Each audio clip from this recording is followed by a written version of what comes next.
Hello, everyone, and welcome to our podcast series on synthetic biology. We're the City of London iGEM team of 2024, and our goal here is to release weekly episodes you can listen to anywhere, at any time, on a wide range of biological topics. Today, we bring to you our third episode in our BioBasics series. It's going to be a short but fun one today. So without further ado, let's get stuck into different types of cell transport. So the first question I have is, what do we actually mean by cell transport? Are we talking about the way that cells move? No, we're not actually.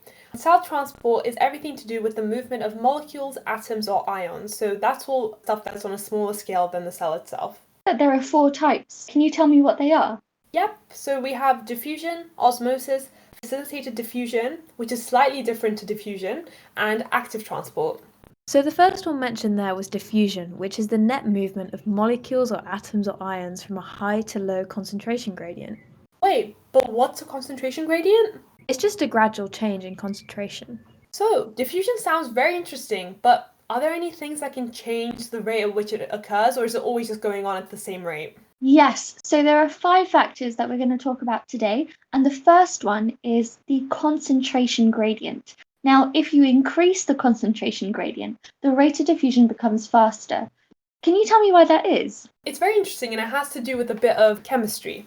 So, if you have more molecules on one side of a cell membrane, let's say, these molecules have a higher chance of colliding with each other because there are just more of them in that same area.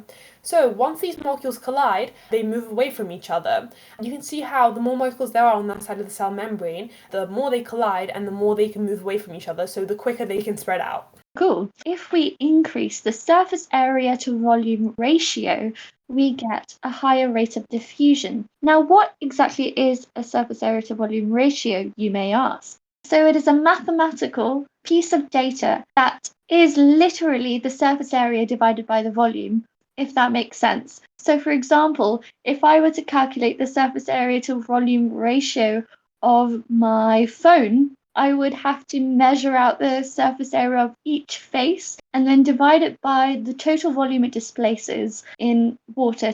So, to explain why surface area to volume ratio increasing makes diffusion faster, let's take a little bit of a mental image walk. So, imagine a blob, just a circular blob. As you can probably tell, this doesn't have a large surface area to volume ratio as it is. But if you suddenly give this blob folds and squiggles and zigzags, you can see how that would increase its surface area while keeping its volume the same. That's beneficial for that particular blob because it means that the substances that are going to diffuse through its membrane can diffuse at a faster rate because there's just more space for them to diffuse through, if you get what I mean. Like, the more folds that the blob's membrane, let's say, has, and the more zigzags that it has, means that there's just more space for molecules to be moving through, if that makes sense. Makes perfect sense. If we increase the diffusion distance, then we get a slower rate of diffusion. Diffusion distance is how far the molecules can travel. Now, why is it that if we increase the diffusion distance that it becomes slower? Well, it just has more distance to go, I guess. So it takes longer. That's it, right? Yeah. Okay, so moving on to the 4th factor, which is my favorite one. Temperature. If we increase the temperature, then we get a faster rate of diffusion. So temperature is thermal energy, right? And if we look at physics, we know that thermal energy from this heat source is transferred to the particles where they gain kinetic energy. If we increase the kinetic energy of these particles, then they move more. Therefore, they are more likely to collide with one another and move places. Okay, and finally, we're going to talk about molecule size. So if we increase the size of the molecule, then the rate of diffusion becomes slower. I find that very perplexing. Can you explain to me why that is? I think we asked this question in class as well, and I think our teacher just said that logically a larger molecule, it's harder for a larger molecule to be moving, so the larger molecule, even if it has the same kinetic energy as a smaller molecule, let's say, would be moving just less slowly because it's more resistive to movement. Like, does that make sense from a physics point of view? I'm not completely sure. I think so. I mean, it reminds me a lot of momentum. So if we look at the equation for momentum, which is mass times velocity, am I right? Yeah. Oh my goodness, that would be half times mass squared times velocity squared. We're going to leave that to the physics experts, though. So now that we've talked about diffusion in a quite technical way, let's give some real life examples. So, number one that you're probably all used to is when you spray perfume onto your wrist. And you might be wondering, how is it that the smell spreads from your wrist to the rest of the room? And how is it that your friends can compliment you on your nice new smell? Like, that is an oddly specific scenario, but stay with me here. So you've sprayed the perfume onto your wrist, and now the molecules of perfume, let's say, are concentrated at your wrist. And because they're concentrated there, we have a high concentration gradient. And what happens is the molecules of perfume collide with each other, and they are colliding at a higher frequency, we can say, because of such an increased concentration gradient. And as they collide, as we've said, they move away from each other. And this happens and happens until the molecules have spread out around you to your surroundings, where your friends can then compliment you on your new smell. Don't people put perfume on their radial artery and their... Yes, they do. What is it? It's the carotid artery, isn't it? Yeah, I put my perfume like around there, yeah. Yeah, I think they do because thermal energy is carried around by a component of the blood called plasma. Thermal energy is transferred to the perfume particles around your neck because that's where the carotid artery is. I just think that's really cool.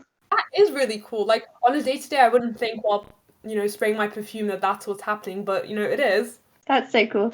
Anyway, osmosis. So osmosis is basically the same as diffusion, but it's about the net movement of water molecules from a high to low concentration gradient across a semi-permeable membrane. Ooh, what's the semi-permeable membrane you talk about? It sounds very fancy. So it's usually a membrane where only some substances can pass through, but others cannot. It's very selective in which molecules it allows to pass through.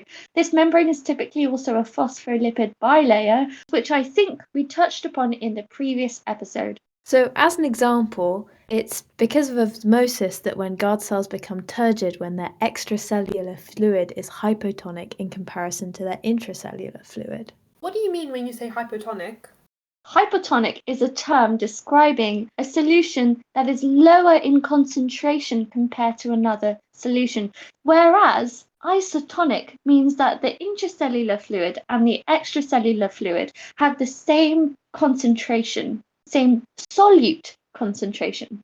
Hypertonic refers to when the solution is higher in solute concentration. That makes sense, thank you. So then, in this example, we see that we are comparing the extracellular concentration of the guard cell to the intracellular concentration. Just in case you didn't know, intra means inside and extra means outside.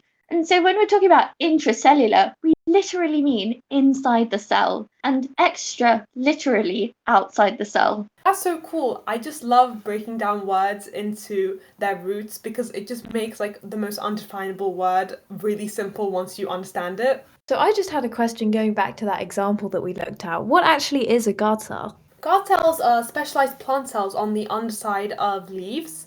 And guard cells, it's quite cute. They always come in pairs with a gap between them that we call the stomata.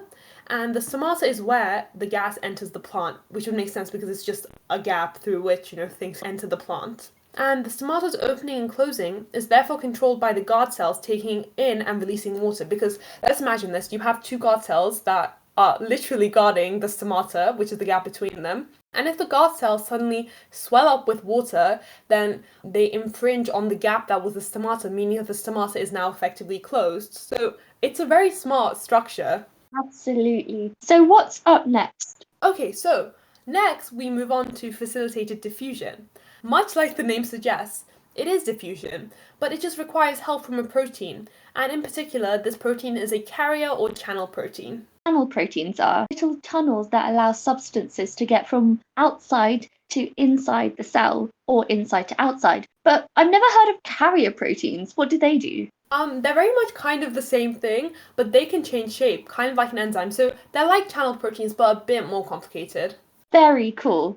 So finally, we're going to talk about active transport, which is the best type of cell transport. unlike the previous three, where we went from a high to low concentration, here we're going from a low to a high concentration gradient. So the definition is the net movement of molecules, atoms, or ions from a low to a high concentration gradient with a carrier protein. That's very important. This doesn't just happen passively, like it needs energy. What does that energy look like, though?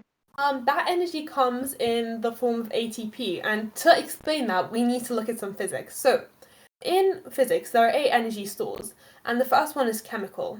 This just means that when ATP is broken down into ADP plus phosphate, it releases energy. And this is the very energy that allows for active transport to take place. But do not worry if you didn't get that, because we'll definitely talk more about it in the next episode. Okay, that was a lot of information all in one go. Feel free to leave any questions in the comments or tell us what you found interesting. Bye for now.